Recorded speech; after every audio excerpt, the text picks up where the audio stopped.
Bismillahirrahmanirrahim. Assalamualaikum warahmatullahi wabarakatuh. Waalaikumsalam warahmatullahi wabarakatuh. Baik, kali ini kita akan coba bahas ulang ya tentang dinamika rotasi. Kita review lagi. Untuk kompetensi dasar dari dinamika rotasi adalah menerapkan konsep dinamika rotasi benda tegar dalam kehidupan sehari-hari. Kemudian untuk kompetensi dasar praktik ya atau keterampilan, melakukan percobaan yang menerapkan konsep dinamika rotasi benda tegar.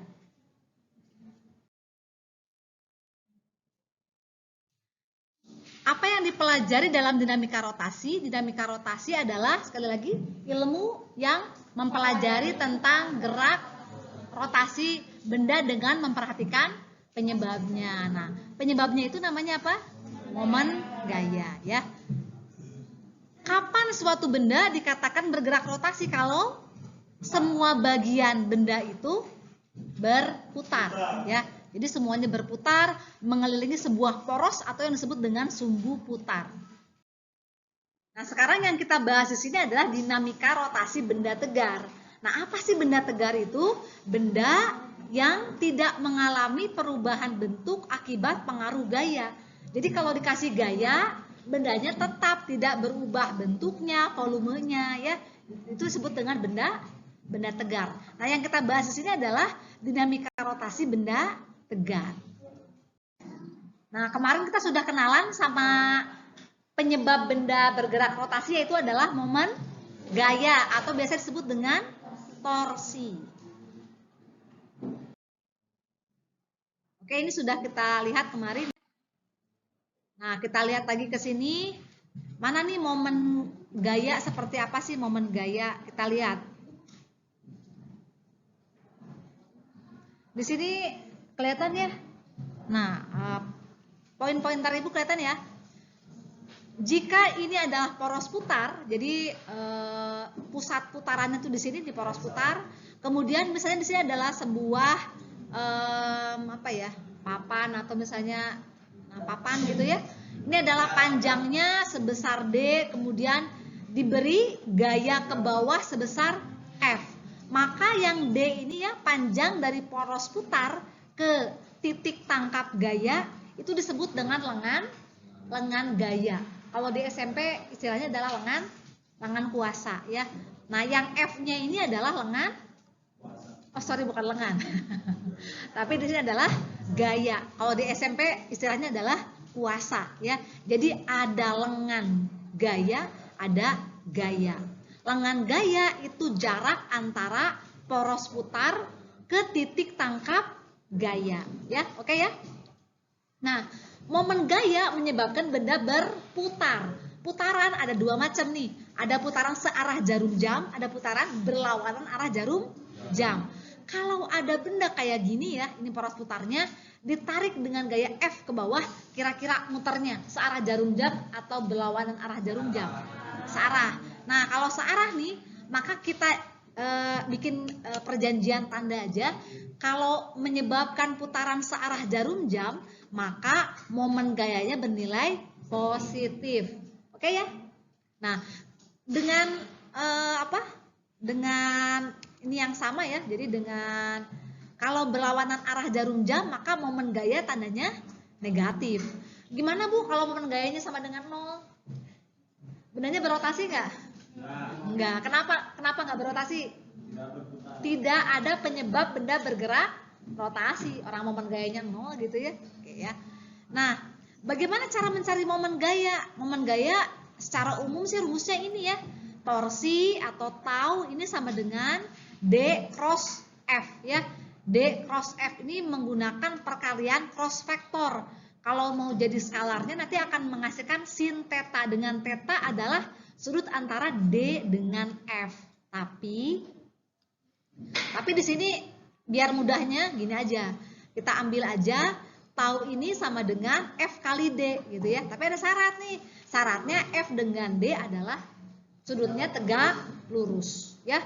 Tegak lurus. Jadi kalau tegak lurus ya udah F kali D aja, nggak pakai sin theta segala gitu ya. Karena sin 90 itu berapa? Sama dengan 1 ya, 1. Jadi nggak masalah. Jadi nggak usah pakai sin theta ya. Oke, next ya. Nah, sekarang kita lihat nih. Kalau ini adalah poros putar, kemudian ditarik gaya F ke sebelah kanan, kira-kira muter nggak tuh? Nggak muter ya. Di sini antara poros dengan gaya membentuk sudut berapa derajat nih? 180 ya. Jadi nggak bikin porosnya berputar, nggak bikin bendanya berputar. Kemudian kalau F-nya arahnya ke sebelah kiri, muter nggak? Nggak juga ya. Karena sin 0 itu 0, sin 180 juga 0 ya. Secara logika juga kita lihat ini nggak akan muter ya. Nah, sekarang kalau kayak gini gimana nih? Ini titik porosnya ditarik, gayanya arahnya ke kanan bawah ke sini. Kira-kira muternya searah jarum jam atau berlawanan arah jarum jam?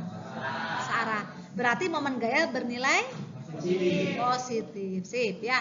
Nah, kalau yang ini gayanya ditarik ke sebelah kanan atas nih, kanan atas. Maka putarannya akan berlawanan arah jarum jam. Maka torsinya bernilai negatif ya. Nah, sekarang bagaimana mencari torsi jika F dan L, tadi L itu apa? Lengan gaya membentuk sudut. Misalnya kayak gini ya.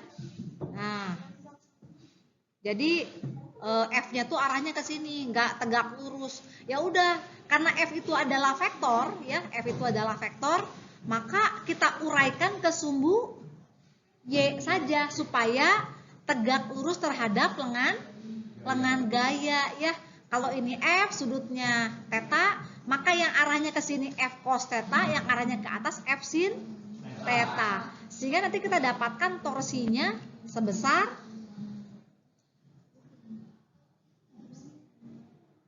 apa nih? Jadinya nanti torsi sama dengan ya.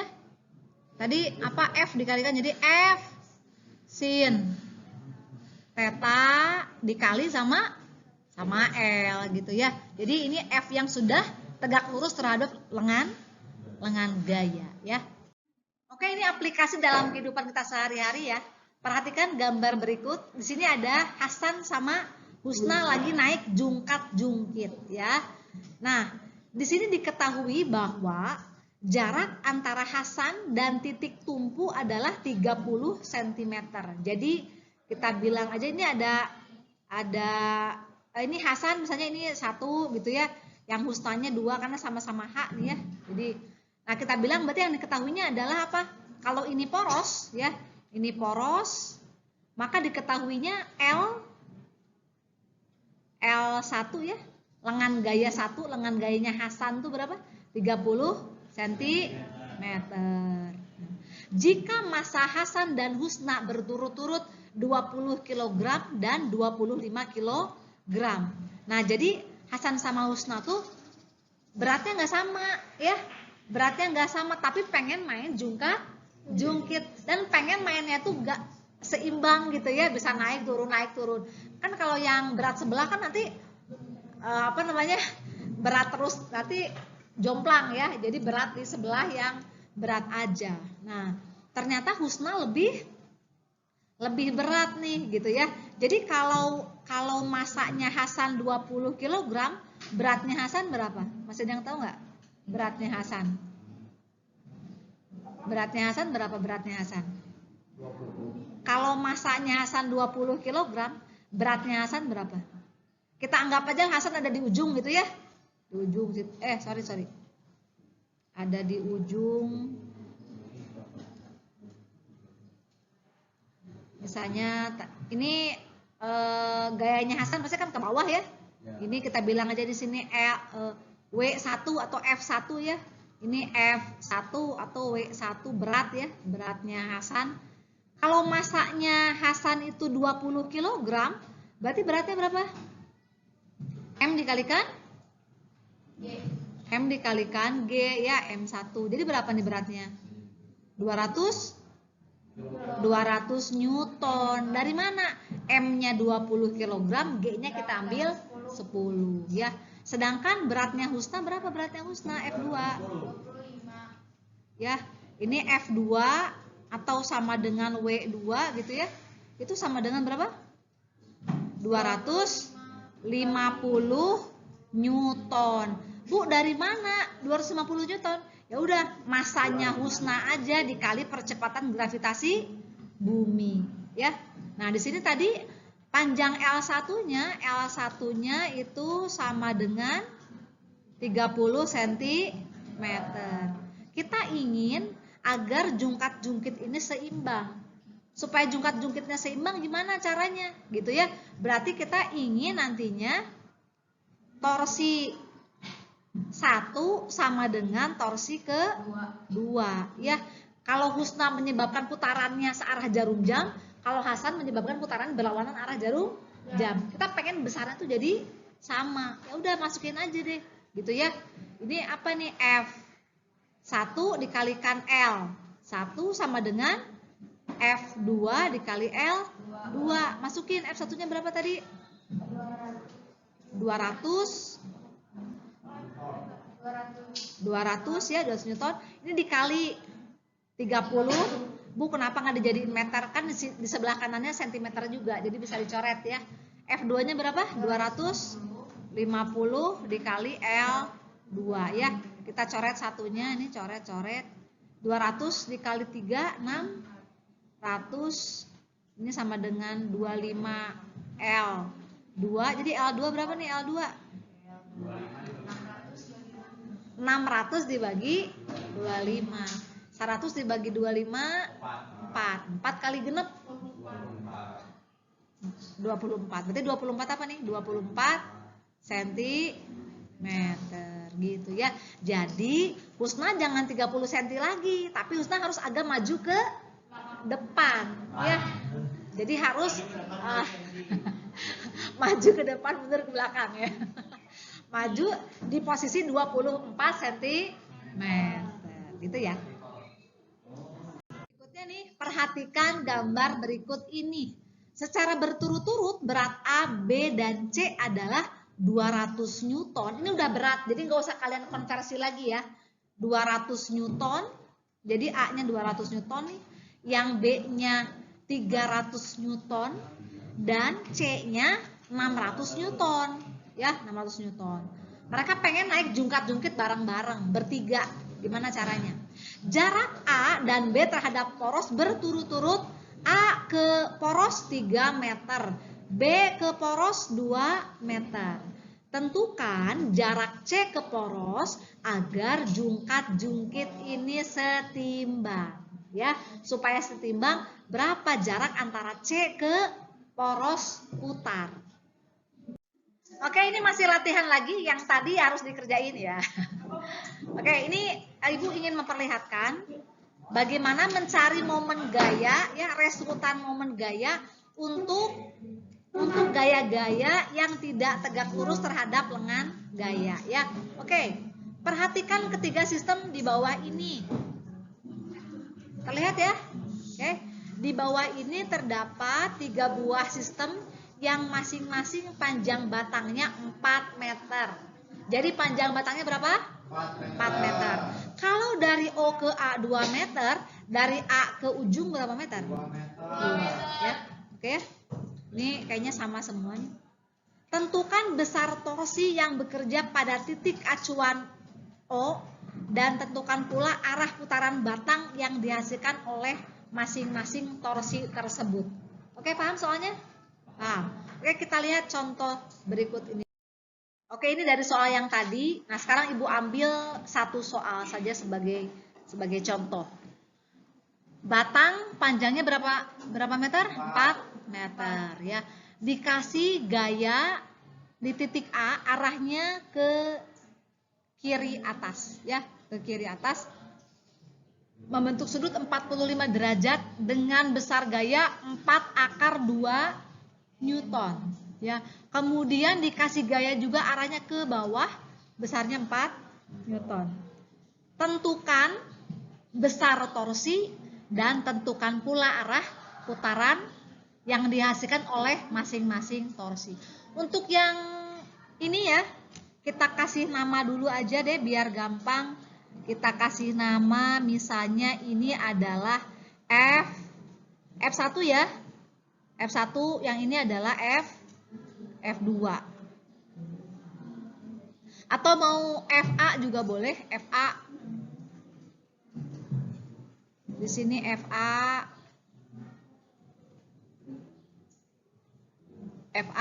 Nah, ini titiknya kita bilangnya ini titik B. Yang ke bawah ini adalah FB, oke ya? FB ya. Tuh. Nah, ini F ini adalah besaran vektor. Yuk kita sama-sama mencari besar torsi ya. FA menyebabkan torsi nilainya positif atau negatif? Negatif. B menyebabkan torsi positif atau negatif? Positif. Sehingga sigma torsi sama dengan, kita tulis di sini torsi B dikurangi torsi A. Kenapa torsi B positif? Karena arahnya searah jarum jam ya. Torsi A bernilai negatif karena menyebabkan putaran berlawanan arah jarum jam. Sampai sini paham? Oke, lanjut. Oke, sekarang kita masukkan torsi B. Torsi B itu FB dikalikan LB ya. LB itu dari mana ke mana, Bu? LB itu dari sini ke sini ya, dari O ke B ya. Jadi F dikali LB langsung ya. Kenapa nggak ada sinnya? Karena sudah 90 derajat. Oke, sekarang minus, kita lihat di sini. Nah, untuk yang FA membentuk sudut nih, membentuk sudut ya. Kalau membentuk sudut,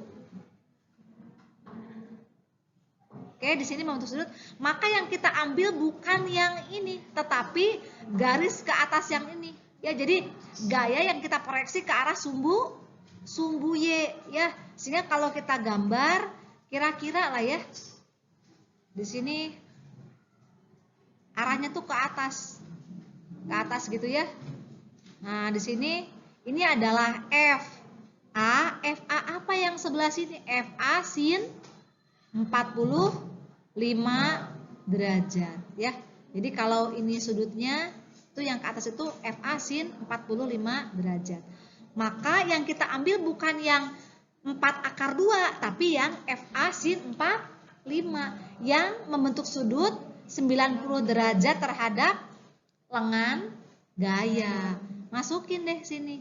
FA sin 45 derajat dikali LA ya. Yuk kita masukin FB-nya. Yuk. 4. Oke, 4 Newton dikali LB-nya 4 ya, dikurangi FA-nya 4 akar 2. Sin 45 berapa? 1/2 akar 2. LA-nya berapa LA-nya? Jarak dari A ke O 2 ya.